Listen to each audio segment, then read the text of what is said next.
안녕하세요. 원픽리포트 부티풀 구독자 여러분, 김주환입니다. 오늘은 종목 하나를 콕 찍어서 분석하는 게 아니라 직장인이 ETF만으로 10억을 만들 수 있는지 현실적인 로드맵을 짜보는 시간이에요. 매달 100만원씩 미국 대표 ETF에 꾸준히 넣었다면 어떻게 됐을까요? 결론부터 말씀드리면 충분히 가능한 이야기인데요. 거기엔 꼭 필요한 조건이 있어요. 바로 시간과 꾸준함이에요. 오늘 그 구체적인 방법을 하나하나 풀어볼 테니 끝까지 시청해주세요.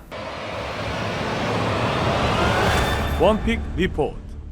2026년 3월 미국과 이란 간 군사적 갈등이 격화되면서 유가가 급등하고 호르무즈 해협 봉쇄 우려까지 겹쳐 글로벌 증시가 출렁이고 있잖아요. 이런 시기에 겁이 나서 투자를 멈추는 분들이 많은데 역사적으로 보면 시장이 흔들릴 때 꾸준히 매수한 사람들이 결국 더 큰 수익을 가져갔어요. 같은 금액으로 더 많은 수량을 살 수 있으니까요. 흔들릴 때일수록 기본에 충실한 장기 투자가 빛을 발한다는 게 오늘의 핵심 메시지입니다. 자, 가장 먼저 소개할 ETF는 VOO예요. 뱅가드에서 운용하는 S&P 500 추종 ETF로 2010년에 상장됐고 총 보수가 연 0.03% 밖에 안 돼요. 1억 원을 넣어도 연간 수수료가 약 3만 원이라 거의 공짜 수준이죠. 펀드 전체 자산 규모가 약 1조 5천억 달러에 달하는 세계 최대 규모의 상품 중 하나예요. 담고 있는 종목을 보면 엔비디아가 약 8%, 애플이 약 7%, 마이크로소프트가 약 5%를 차지하고 있어요. 상위 10개 종목이 전체의 약 30%인데 미국 경제를 이끄는 핵심 기업들에 자연스럽게 투자되는 구조거든요. 섹터별로는 기술주가 약 34%로 가장 크고 금융이 약 13%, 커뮤니케이션과 경기 소비재가 각각 약 11%예요. S&P 500 지수의 장기 평균 수익률은 배당 재투자 포함 연평균 약 10% 수준이에요. 이건 약 70년 가까운 데이터를 기반으로 한 수치이고 최근 30년 평균도 약 10%로 거의 일치해요. 여기서 복리의 위력을 계산해 볼게요. 매달 100만원씩 연평균 약 10%로 투자하면 10년 뒤 약 2억 원, 20년 뒤 약 7억 6천만원, 30년 뒤에는 약 22억 원을 훌쩍 넘길 수 있어요. 특히 20년에서 30년 사이 마지막 10년 동안 복리의 눈덩이가 폭발적으로 커진다는 게 핵심이에요. 환율이나 세금, 연도별 편차를 감안해야 하지만 핵심은 방향성이에요. 꾸준히 오래 시장에 남아있으면 상당한 자산이 만들어진다는 거죠. 워런 버핏도 자신의 유산 대부분을 S&P 500 인덱스 펀드에 투자하라고 아내에게 당부했다는 건 유명한 이야기잖아요. 세계 최고의 투자자가 개별 종목이 아니라 인덱스 펀드를 추천했다는 건 그만큼 장기 적립식 투자의 힘이 검증됐다는 뜻이에요. 다음으로 성장주 집중을 원하는 분들을 위한 QQQ를 볼게요. 인베스코에서 운용하는 나스닥 100 추종 ETF인데 나스닥 100은 나스닥 거래소의 비금융 대형주 100개를 모은 지수예요. 총 보수 연 0.2%, 순 자산 약 4천억 달러이고 현재 약 608달러에 거래되고 있어요.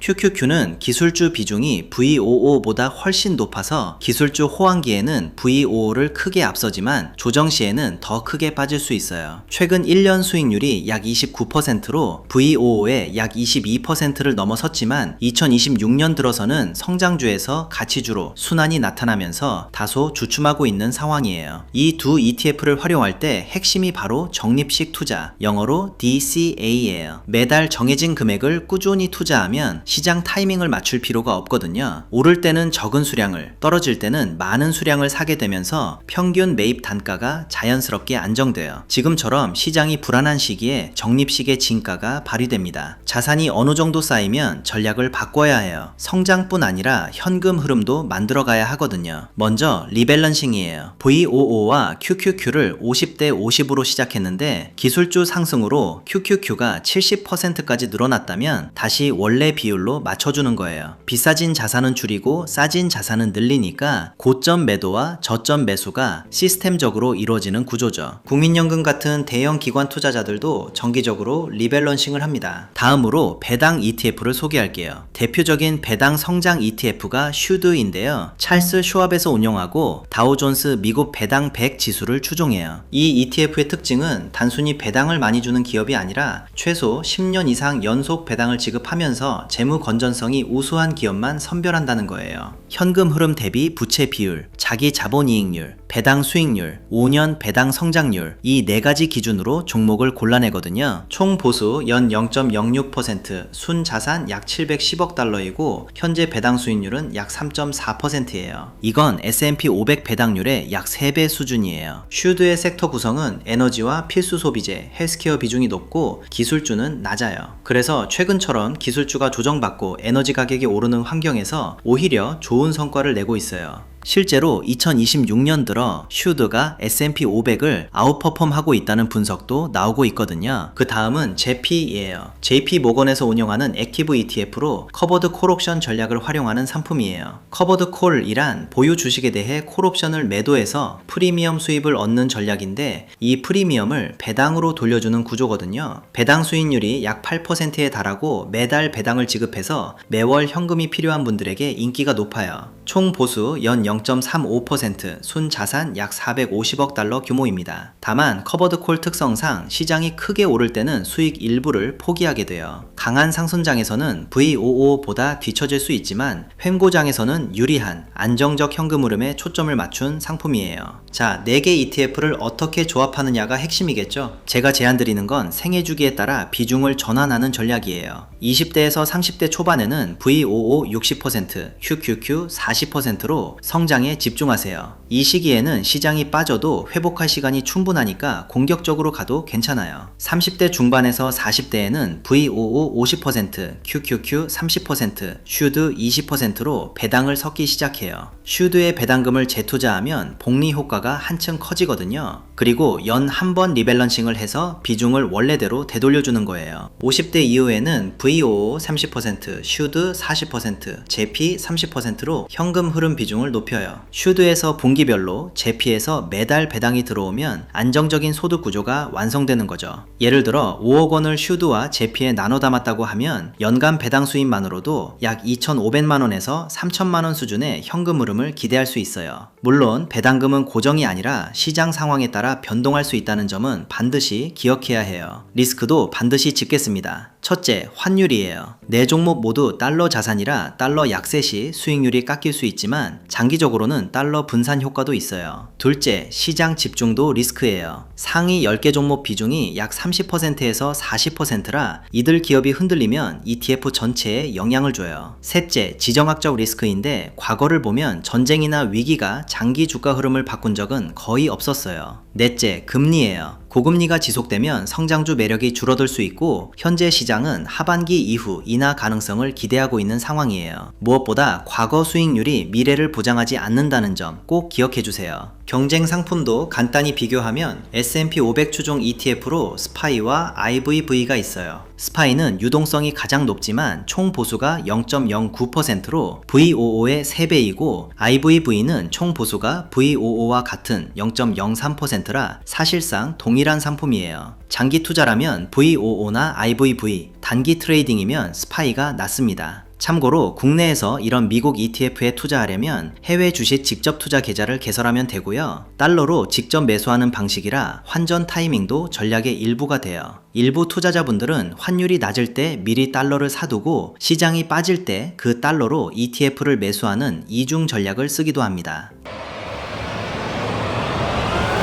원픽 리포트.